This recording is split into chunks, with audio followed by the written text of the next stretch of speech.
德国总理舒尔茨在社交媒体表示，将向乌克兰提供1000枚反坦克武器和500枚毒刺级地对空导弹。他说，德国有责任尽其所能地支持乌克兰抵御俄罗斯军队。27日，舒尔茨召开议会紧急会议。舒尔茨表示，德国的外交政策正在经历一个转折点。德国支持乌克兰从德国联邦国防军的库存中获取武器。随着乌克兰冲突的升级，我们进入了一个新时代。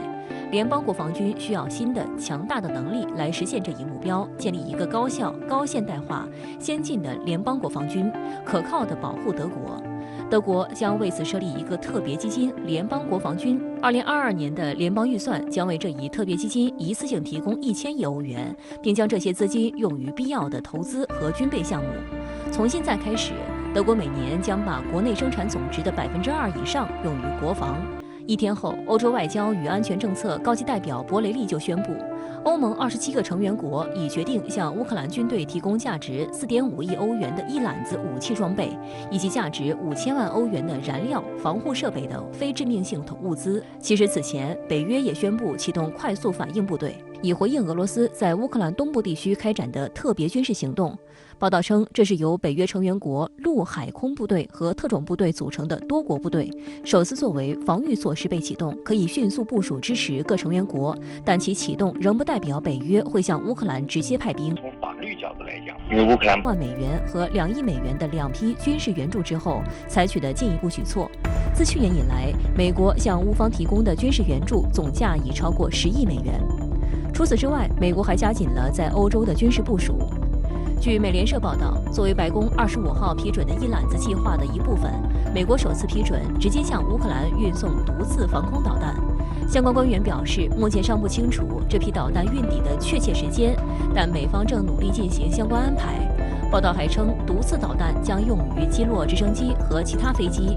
根据五角大楼声明，美国防部长奥斯汀表示，美国在最近几天和几周内增派了1.5万名士兵，目前在欧洲有超过9万名美军，并称美国将继续向乌克兰提供防御性援助。其实2月10日，美军就曾派遣 B-52战略轰炸机到英国部署。此外，美国将向北约东翼调派多达8架 F-35战斗机和30多架 AH-64武装直升机和一个800名军人组成的营级战术群，以加强其在该地区的威慑力。这是一种典型的武装中立，对俄罗斯形同牵制，但同时呢，又对战场无可奈何。请注意，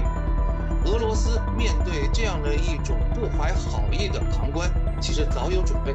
最典型的就是看到了他在白俄罗斯方向所部署的重兵，以及在加里宁格勒所配置的伊斯坎德尔导弹。那么现在美军所调派的力量，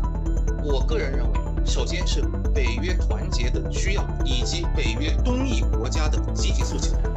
据报道，当地时间2月26号，法国已有9500名法国军人被动员或进入战备状态，其中1500名士兵将参与加强北约东翼的任务。另外，法国还出动了约600名空军人员来执行在波兰上空的飞行任务。除了军事部署，从2月22号起，美欧多国几乎每天都在出台新的对俄制裁措施。目前，美欧多国已经就俄罗斯将一部分银行踢出国际支付结算系统达成共识。当地时间2月26号，美国和欧盟、英国及加拿大发表联合声明，宣布禁止俄罗斯的几家主要银行使用环球同业银行金融电讯协会国际结算系统。这意味着俄罗斯银行将无法与境外银行进行安全有效的沟通。目前 SWIFT 系统拥有约1.1万成员，其中包括近300家俄罗斯银行。虽然为了应对这一威胁，俄罗斯央行自2014年开始便开发一套本土结算系统，并在2019年投入使用。不过目前只有8家外国银行参与其中，这也意味着俄罗斯银行依然高度依赖 SWIFT。